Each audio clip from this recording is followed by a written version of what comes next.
Hello, hello, brothers and sisters. We are very, very happy to welcome you to a new edition of our show.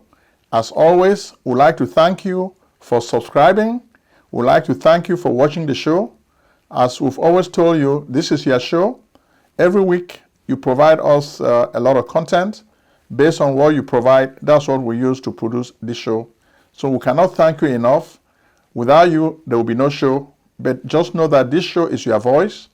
We are realizing that because you're sending us a lot of information every week, we can share this information with the world, and the world knows what you, the African youth, are thinking. So we appreciate this, even though you may be miles away from us all over the globe, but we communicate through the medium of the internet, and we thank God for all of this. We have a whole lot of stories. What is happening in Africa today? That's just what this show is about. We'll take a lot of the issues that are important, then we'll highlight them. We're going to talk about a lot of countries. We're going to talk about borders in Africa and why they are not necessary. We're going to talk about Ambazonia. I know you love when we talk about Ambazonia. We're going to talk about La République du Cameroun. We're going to talk about Nigeria. We're going to talk about Mozambique. And we're also going to talk about South Africa. So we have a whole lot of issues we're going to talk about on the show of today. The main theme we're going to drive, before we even start this show, I would like to share something that really hurt us a little bit. We had the news of the death of Jacob Desvarieux. Those who don't know him, Jacob Desvarieux used to be, I think, the pioneer of a genre of African Caribbean music called Zouk. His group was called Kasaf. He died a few days ago, and we really want to condole with his fans and his friends. This is a big loss to Africa. He had COVID complications, and he died as a result.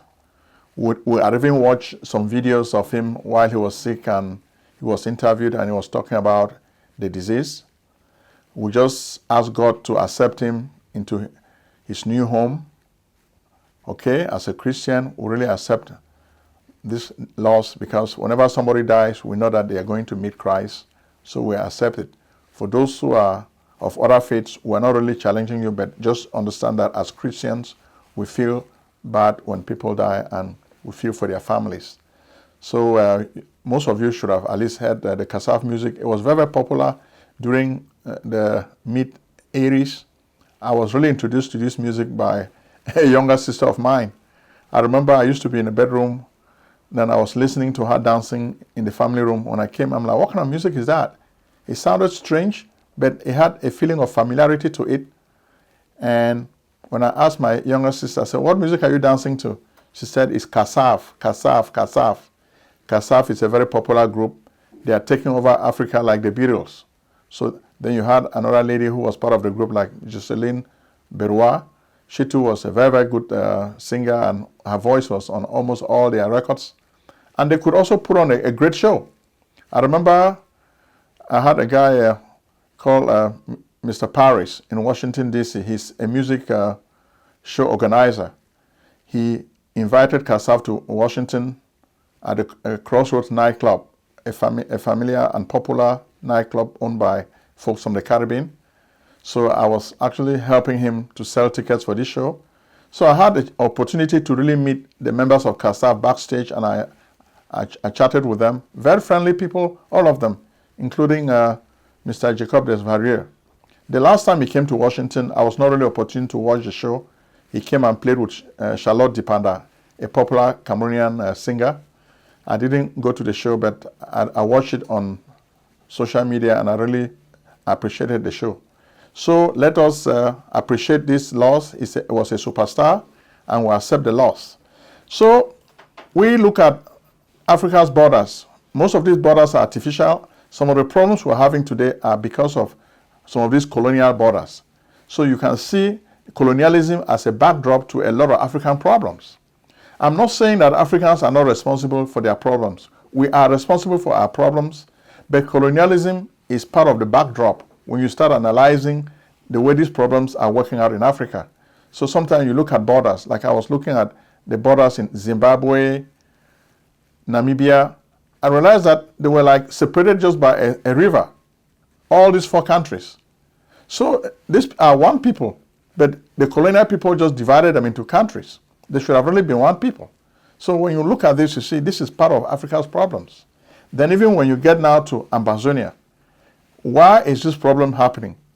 The problem is happening because of colonial factors. The problem is a relic of colonialism. In fact, you guys always love when we talk about Ambazonia on this show because most of you support us. You are Ambazonians and you support us, and we love to highlight what is happening on the ground. So it's very, very hard. The heat is on in Ambazonia, very, very hard. Whatever is happening in Ambazonia today is what we had predicted many, many years ago. When the Ambazonia independence movement started in 2016, we started educating people on this movement. Most of what we were saying, a lot of people did not really take us seriously. Some people, even in this diabolic or satanic Paul Biya regime, were even saying we did not know what we're talking about. So we said, okay, we understand history, we are students of history, we can go back many, many years, thousands of years, we can put things in perspective. We said the David is the Ambazonia, the Goliath is La République du Cameroun. This is the way we size up the whole conflict, and we said eventually David will emerge victorious.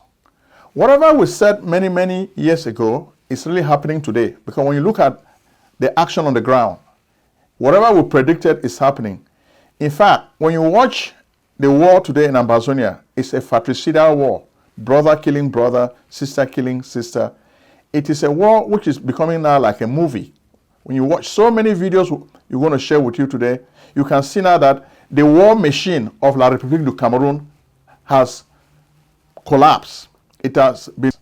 So this war machine is not working anymore. It has collapsed. It's falling apart into pieces. When you look at the victories, these Ambazonian restoration forces are scoring every day. They're killing the militia, the Bulu militia from La République, just like cockroaches. They are just killing them just like chicken. They slice them just like chicken. You will not believe it. It's very, very sad. Then we'll ask ourselves, why are these people putting themselves in harm's way?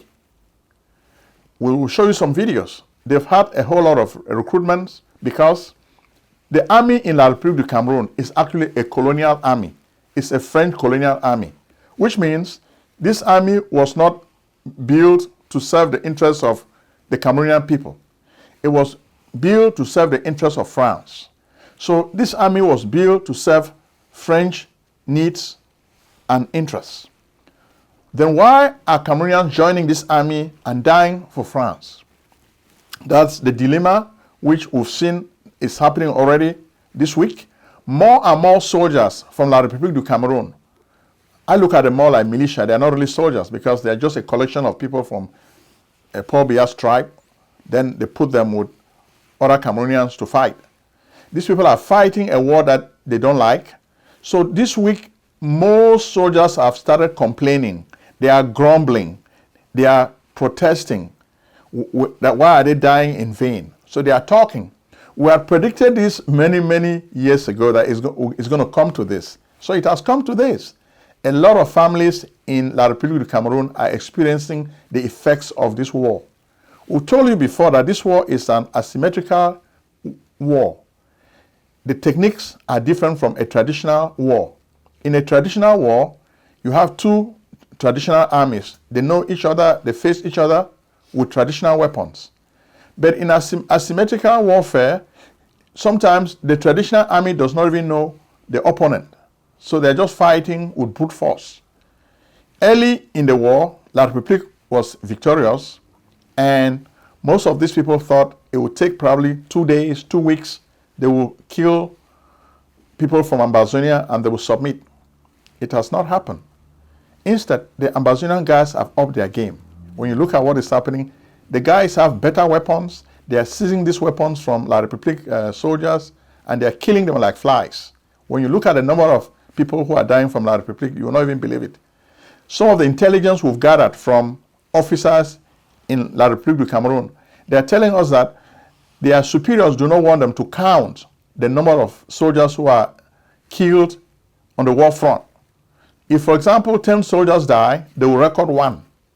So you see the type of lies that the Republic is telling to its people. But now, with social media, what the Ambazonia Restoration Forces are doing, as they are killing soldiers from La Republic, they are taking videos. They are taking pictures and videos. Videos don't tell a lie, right? Pictures tell the truth, right? So that's what is really happening. So now there's no way they can refute. So many of these soldiers from La Republic are dying like flies, and the pictures are just there. We have over 60 pictures and videos, which we're sharing with you in the show of today.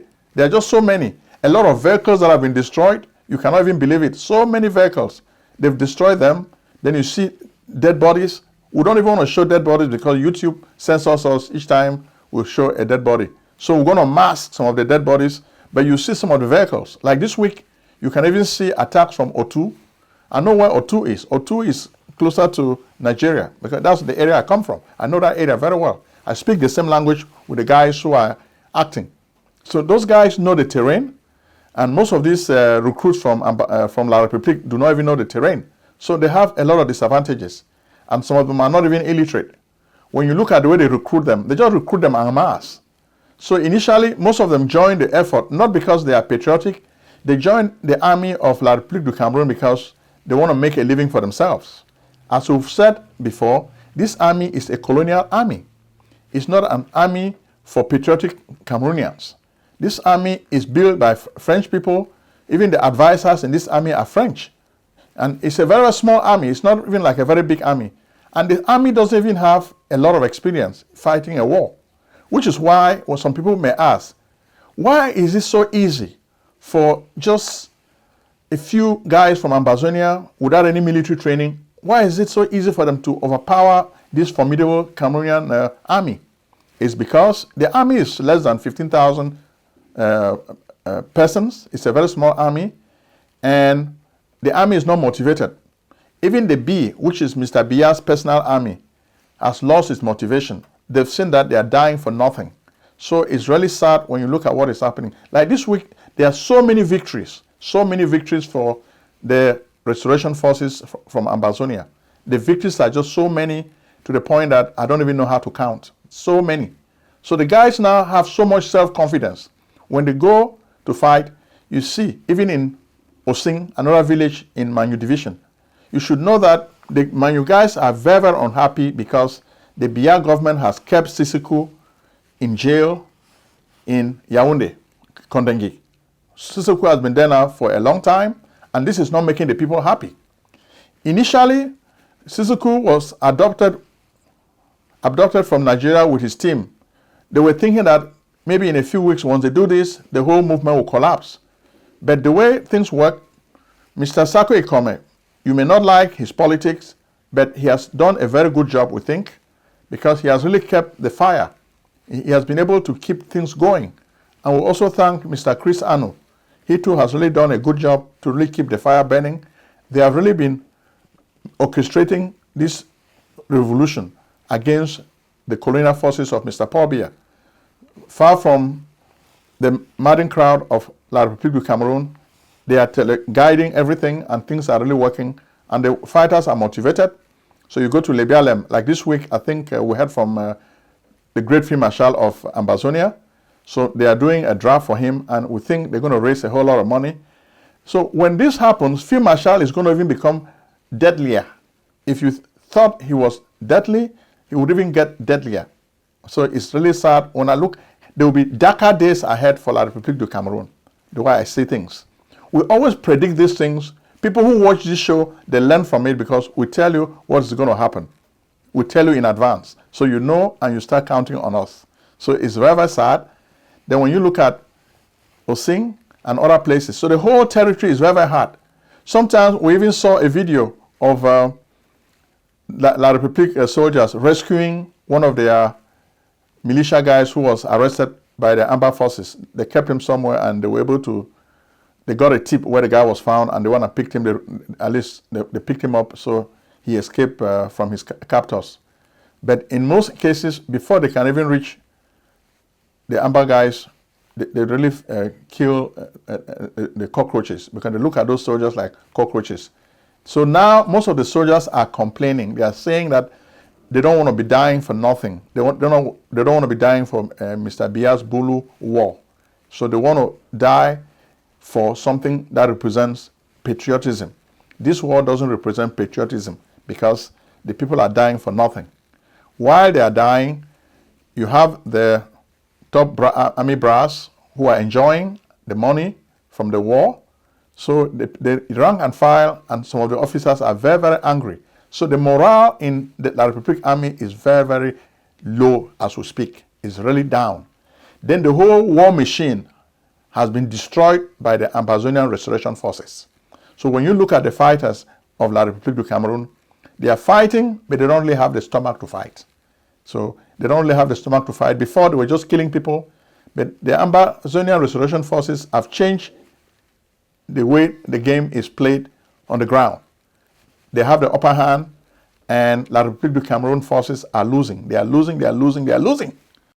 Yeah.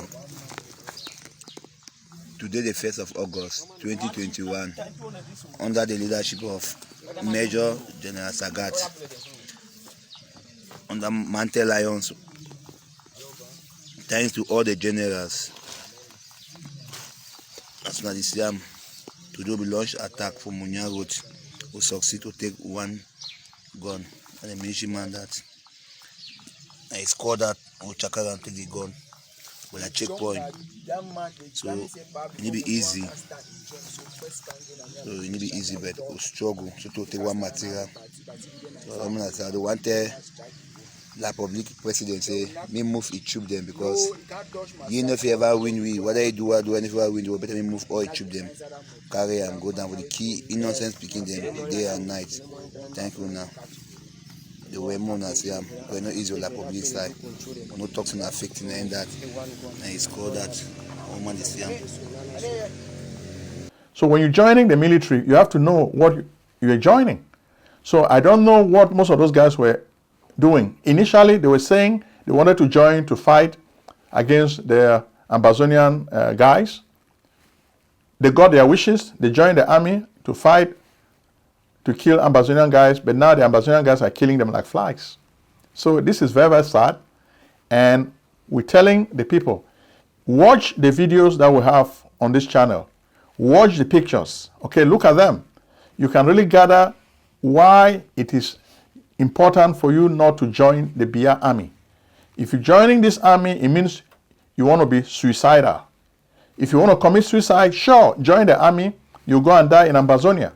You can even see pictures of young recruits who are running away. When they send them to Ambazonia, they start telling their wives, please, you're going to become, I just need to ride my wheel because I will not make it. And for real, most of them don't make it. You even see the vehicles. The guys used these IEDs to destroy these vehicles. Then some people are asking me, how did this knowledge come about? Well, the knowledge to make IEDs, do you want to know how the Ambazonian guys got this knowledge? One, some of the knowledge is homemade, then the other knowledge came from abroad. A lot of guys who were in the US Army and the armies of other European countries, they learned how to make bombs. So when this war started, they traveled to Ambazonia and they taught their brothers and sisters how to make IEDs, improvised explosive devices. They taught them how to do it. And most of the materials you need to make IEDs are found commonly in the area. So you just put them together in the right amount, then you have a bomb. And that's what most of them have been doing. For a long time, the Field Marshal of Libya was telling them that I'm building weapons, and they thought he was making bad films. They didn't know he was making deadly weapons which are going to hurt them. So now that they know this, I think they're going to change their strategy. Then, of course, we saw another picture when you see why are even the Francophones unhappy with this Biya government. We have a video where a brother, or you call it a relative of President Paul Biya, brought a lot of thugs to break houses in a neighborhood in Yaoundé. They chased out all the people who are living in that neighborhood, saying that the guy is a senator and he has bought the whole neighborhood for 32 million. Where did he get 32 million? He stole the money. So these people steal the money and they play all these games. And you can see a whole lot of poor people who have been pushed to the streets and now they are homeless. But does the Biya government care? No, it doesn't care. The people are homeless and they are suffering, but he just wants his brother to take over their land and their property. You see the way they are destroying a lot of those homes because the senator of Cameroon, the brother of Mr. Paul Biya, has taken over this land. He brought his thugs to break those houses with a lot of equipment. Then the people are crying, and you can see the lady complaining and telling the story of her calamity. So what a country. So you can really understand why most of the people in Ambazonia are now ready for complete separation, complete independence, total independence. Federation is not an option anymore. So it is time for Mr. Paul Biya to stop listening to France, because France is not going to help him.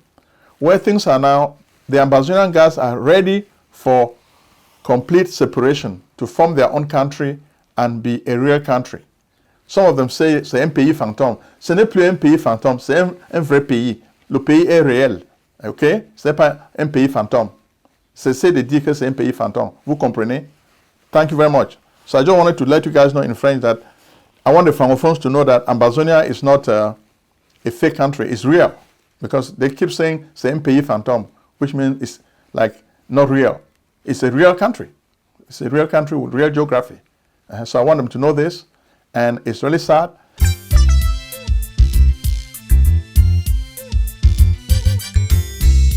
Hey, yo, Shape, I thought you was gonna take me to this place so I could get my taxes done. You know I'm trying to buy a new house. What's up? Let's get it on. If you're searching for a house, call up my man Prince Ojong, the best in real estate. Take it from your guy Shape. When I say his services are the best in the states where it's born, he even take care of your tax forms, fat refunds. So come, get your business done. Consultations, financial organization, fast processing, no waiting. This man is amazing. The Prince. Act now and call Prince Ojong at 240-350-1131. That's 240-350-1131.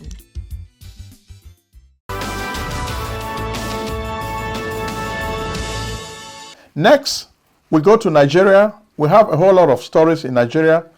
For the last few shows, we talked about Sunday Igbo, and he was arrested in Benin, but he has to go to court, and the Nigerian government has been trying to extradite him to Nigeria for no good reason, but we know that they're trying to kill him. So it looks like because of international pressure, Benin is forced to follow the rule of law and order. So he doesn't want to extradite Sunday Igbo to Nigeria, okay? So he wants the trial to take place in Benin. Now, the Nigerian government with the DSS, they don't have any proof against Sunday Igbo. So how can they win a case when they don't have proof? So this is how Sunday Igbo is making the Nigerian government and Mr. Buhari look stupid, okay? The government is looking stupid because they don't have any proof.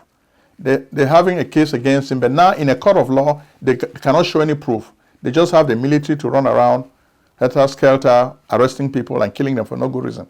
Similarly, it's the same thing this Buhari government is doing to Ibrahim Zaki. They've been molesting him. His followers are angry and protesting. So they want to arrest this guy and they want to kill him. So we don't like what we're saying, because when this guy dies in custody, it's going to create more problems for the government of Mr. Buhari. But it looks like Mr. Buhari loves problems. He likes to have more and more problems. Look at even the problem with Twitter. It is even creating more problems. Twitter, as an American company, has even made more money. Nigeria, by contrast, has lost over 244 million in a very short time, in just a few days. The Nigerian people are complaining about the loss of Twitter as an asset in their businesses. Who is losing? Nigeria is losing, of course. Who is gaining? Twitter is gaining. Even though Nigeria said they should not operate in Nigeria, they're operating in other parts of the world, and they're making a lot of money. Okay? It's a big corporation which is making even more and more money. And Nigeria is suffering. And again, when you look at it, does Mr. Buhari have the right, the constitutional authority to stop Twitter? From what we gather from lawyers we've talked to, no.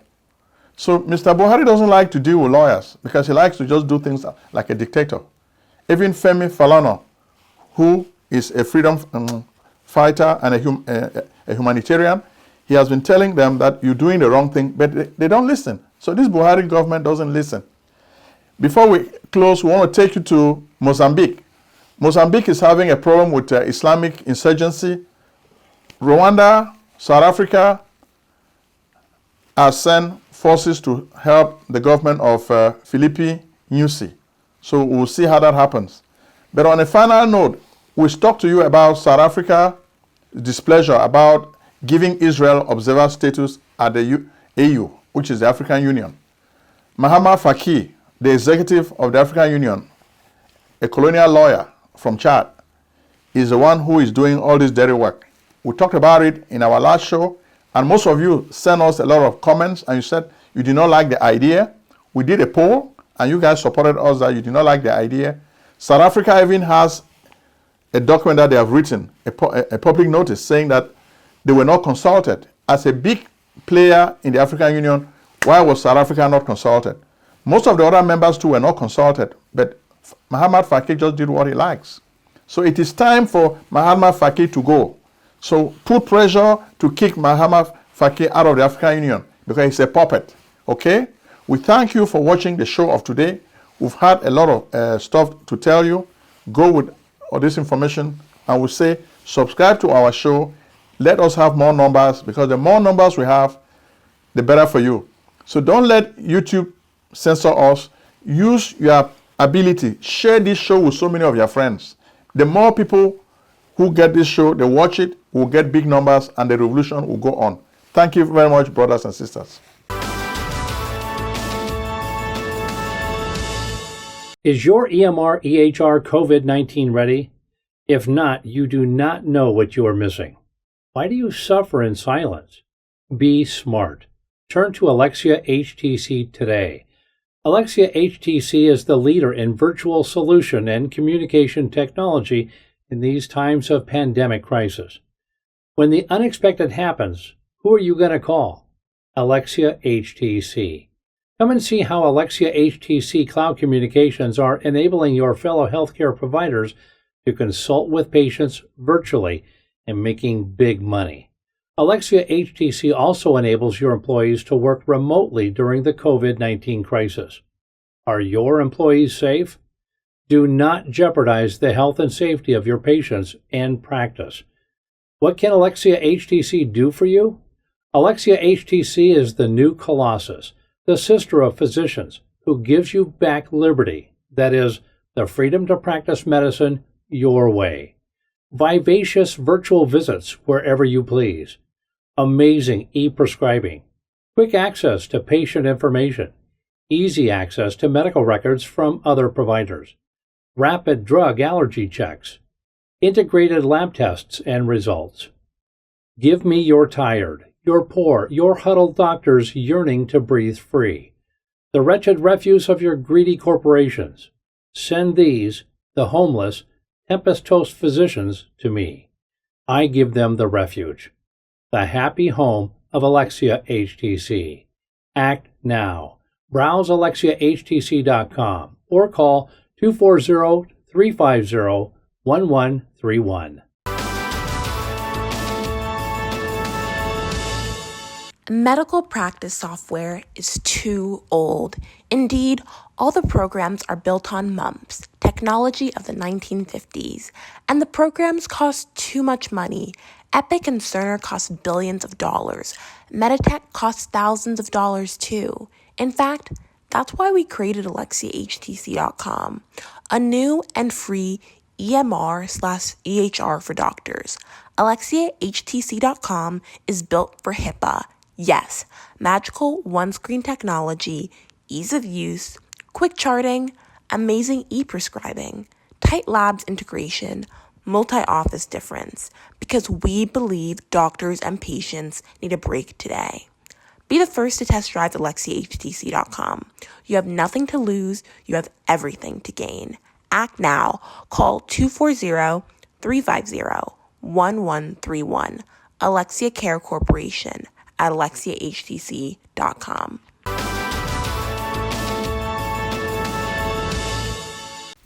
Selling a service or a product? Need buyers? Use the African Nation TV as a channel to reach many viewers. Act now and call Prince Ojong at 240-350-1131. That's 240-350-1131. Act today.